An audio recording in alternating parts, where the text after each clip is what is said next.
ಜಮೀರ್ ಅಂತ ಪ್ರಶ್ನೆ ಮಾಡುವ ಸಮಯ ಬಂದಿದೆ.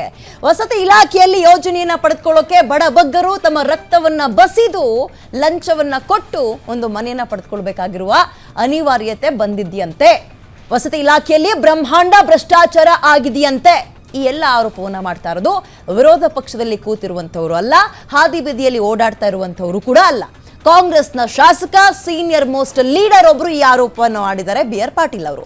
ಇಷ್ಟೆಲ್ಲ ಆಗ್ತಾ ಇದ್ರು ಆರೋಪ ಮಾಡಿ ಅಥವಾ ಆಡಿಯೋ ಹಲ್ಚಲ್ ಎಬ್ಸಿ 48 ಗಂಟೆ ಆದ್ರೂ ಕೂಡ ಆ ಇಲಾಖೆಗೆ ಸಂಬಂಧಪಟ್ಟ ಸಚಿವರು ಆಬ್ಸೆಂಟ್, ನಾಪತ್ತೆ, ಕಾಣೆಯಾಗಿದ್ದಾರೆ. ಎಲ್ಲಿದ್ದೀರಿ ಜಮೀರ್, ಏನ್ ಮಾಡ್ತಿದ್ದೀರಿ ಜಮೀರ್ ಅಂತ ಪ್ರಶ್ನೆ ಕೇಳಿದ್ರು ಕೂಡ ಉತ್ತರ ಸಿಗ್ತಾ ಇಲ್ಲ.